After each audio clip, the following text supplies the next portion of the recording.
Anyway, been a little while since I did a bit of a walk and talk here, coming to you live from northern Israel. And you may or may not have heard the recent information coming out of Israel from the Prime Minister Netanyahu, who basically outlined a plan that was approved by the Israeli cabinet. And basically, the plan is for Israel to take control of Gaza. And once they have disassembled the Hamas's, they're going to hand over the control to a kind of coalition of agencies that, in theory,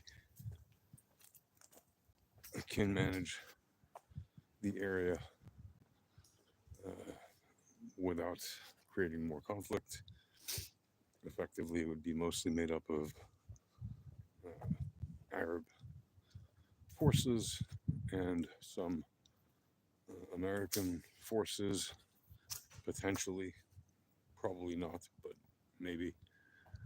The US wants to send some people to oversee it. But essentially, it would be basically a bunch of relatively friendly Arab nations, probably nations that have peace with Israel already. I doubt that it would include Egypt, but it might. If it does include Egypt, you have to ask yourself, why hasn't Egypt, until now, ever wanted to take Gaza back? And we all know the answer to that. If you know your history, you should know that. If you don't know the answer to that, it's because Egypt has never liked managing Gaza with the Gazans who live there for the last 80 years. Effectively, once Israel took control of Gaza in 1967, Egypt on multiple occasions has refused not only to open its borders to let Gazans go into Egypt easily, but they've refused to take control of Gaza. So probably it won't include Egypt. Hopefully it won't include Qatar, because they are one of the main problems here that continually fund Hamas. And you can tell me, oh, Israel asked Qatar to keep sending money to them for years. And you might even say, oh, Israel funded Hamas. Israel did not fund Hamas. Israel told Qatar, you can keep sending money. And yes, they did that for years. And yes, it was a strategy. And yes, the strategy was a failure. People fail sometimes. But the reason that strategy was in place in the first place was twofold. One was, yes, it was intended to divide and conquer, essentially, by driving a financial wedge between Hamas and the PA. And on the other side, or on the other hand, it was to make sure that the basic services in Gaza continued to function, like street sweepers and roads and things like that. Unfortunately, the Hamas's took all that money, and we know what they did. They made weapons out of them. Oui, c'est vrai, c'est la nuit. Bonjour, bonsoir d'Israël. In any case, the plan right now is for Israel to not to annex Gaza, but to take control of it. And like I said, once they disassemble the bad guys, then they would hand over control to mostly Arab forces. This has been approved by the Israeli cabinet. And all the anti-Israel people will say, oh, you see, they planned to occupy it all along. No, Netanyahu has been very clear. He does not want to occupy Gaza, and he doesn't want to reintroduce settlements, Israeli settlements in Gaza. Now, here's my take, and sit down, grab some popcorn. This is going to get a bit spicy. Okay. Having been living and working in this experience for many, many years, my personal view is this will actually cause the conflict to last a little bit longer than necessary. And an actual better solution, which would be more effective and would draw the conflict to a close much more rapidly and with fewer deaths, and would actually be a more humane solution, is for Israel to tell the Hamas's, you have 24 hours to release the hostages. And if within 24 hours you don't release all the hostages and surrender your power, meaning give up control of Gaza, which, by the way, the Hamases have said that they will actually be happy to surrender their power if and when a Palestinian state or whatever is created. Well, they don't really get to negotiate that since they started this phase of this war on October 7th, 2023. If they're the losing side of the war, guess what? They don't get to dictate the terms of surrender. But anyway, if I was Israel, if I was the government of Israel or the Prime Minister of Israel, I would make it very clear and I would say, listen, you have 24 hours to surrender and release all the hostages. And if you do that, then this fighting will end immediately.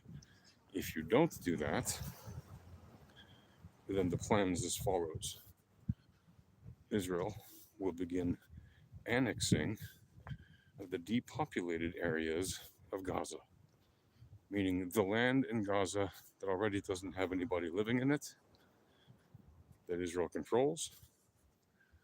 Since there are 50 hostages that remain in control of the Hamases,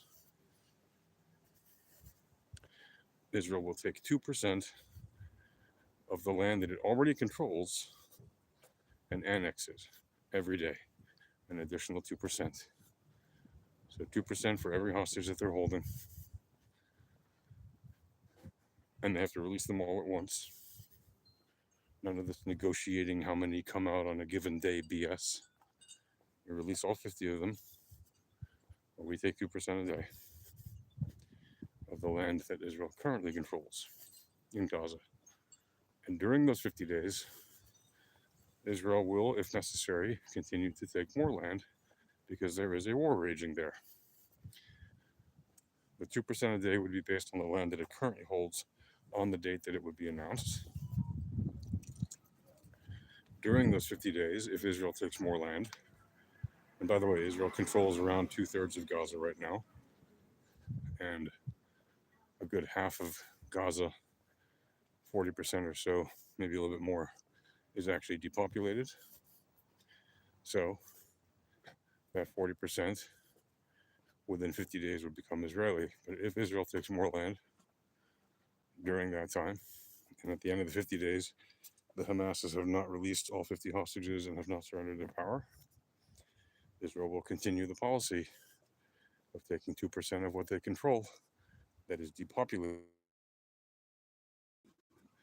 Right? Why would this work? This would work because the one thing that the Hamases care about, and that Gazans in general care about, apparently, more than life itself, is actually, other than, unaliving Jewish people and Israelis and destroying all of Israel and then spreading Sharia law all around the world, which is their stated goal in the Hamas's charter. The one thing they actually value of material consequence is land. At least publicly, that's what they claim. So, Israel, which finds itself in a war currently with the Hamases in Gaza, should make that point of pain a point of leverage. It should exploit the inefficiencies of the realpolitik. And it should do the thing that actually convinces the Hamas's to give up the fight in the way that it has been prosecuted to date. And if you remember, on October 7th, I told you guys, this war is not going to end the way you think.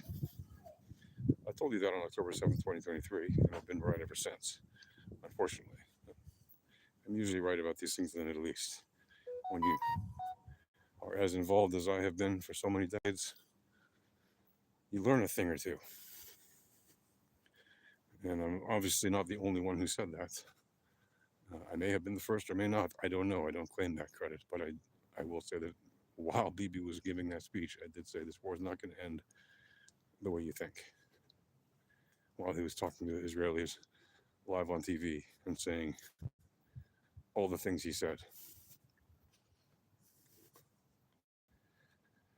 I also made it very clear that while he was giving that speech, I said, when he said, this was a surprise attack, we didn't know anything about it. I said, no, you absolutely knew. He definitely had warnings. Now, whether those warnings were significant enough for him to take them seriously or not, because prime ministers of Israel get threats all the time.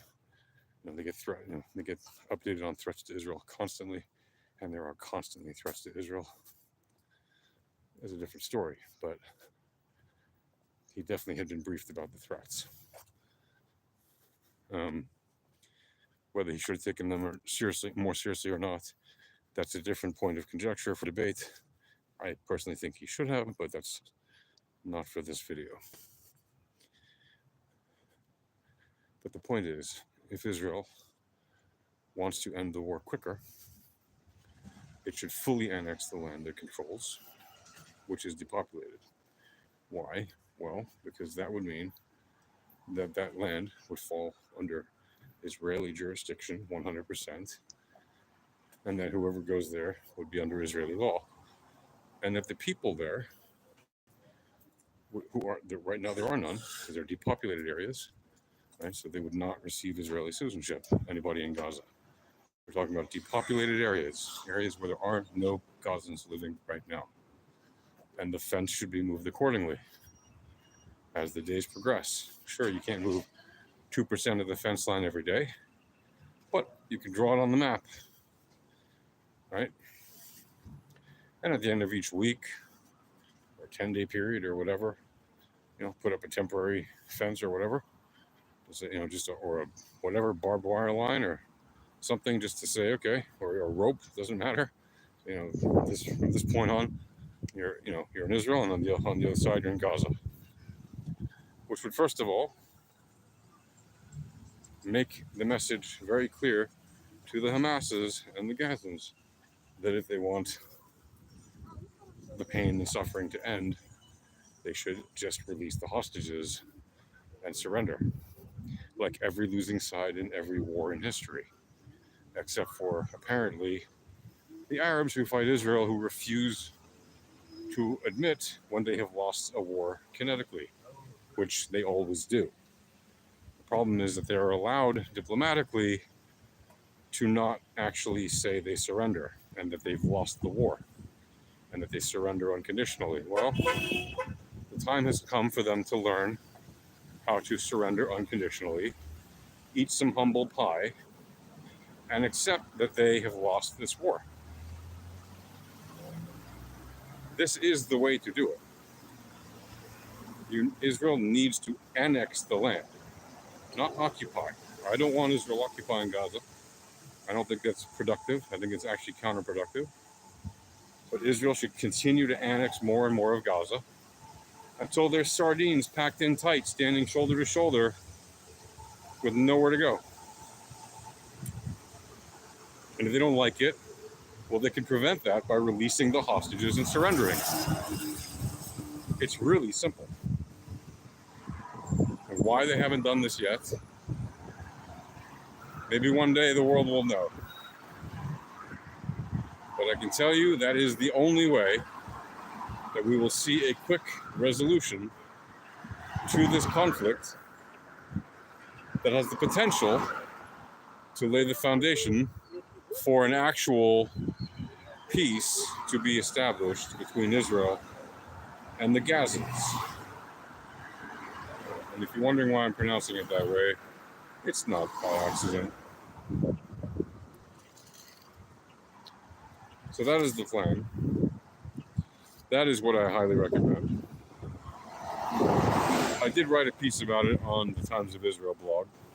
If you are somebody who reads my stuff over there, you can find my Times of Israel blog just by searching my name on the Times of Israel blog site.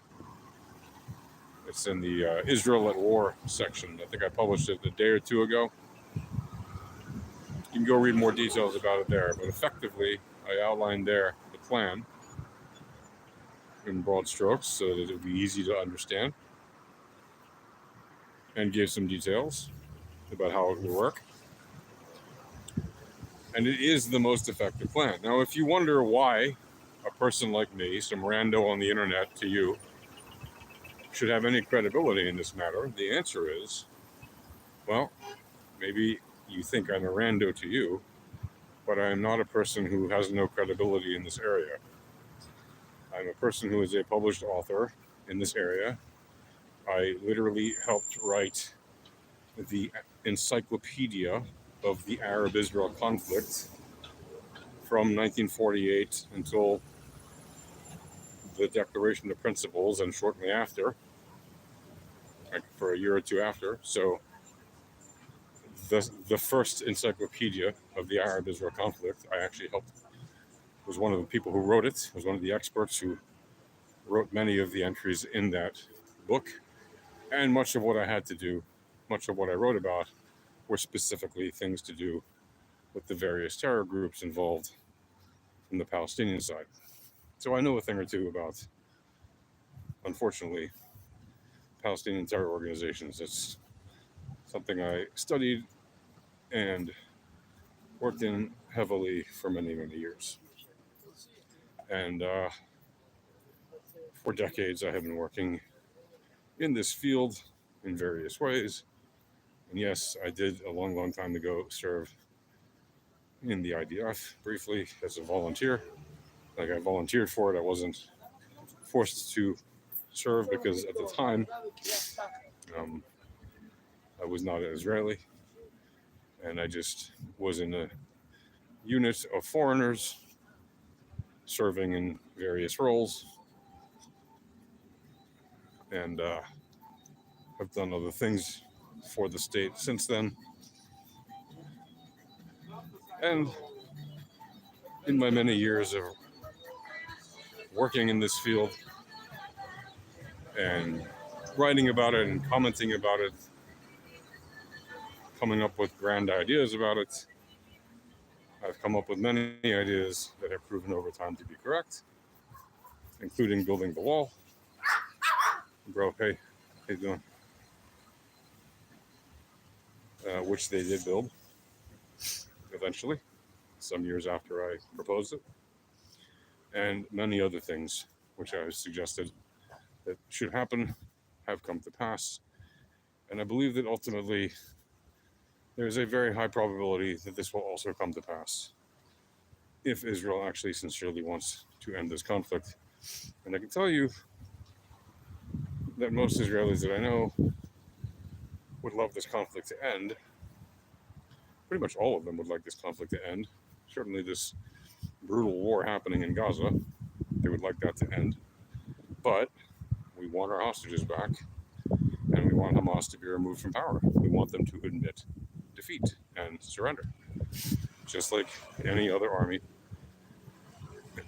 or any other people or any other fighting group of any kind, whether legitimate or not legitimate, illegitimate.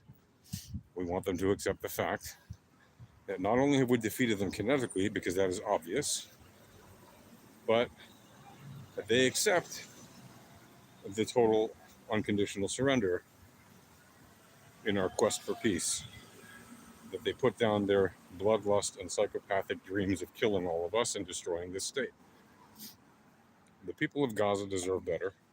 The people of Israel deserve better. So it's time for Israel to annex the depopulated areas of Gaza immediately. Okay, that's going to do it for now, folks. Catch you later. Peace.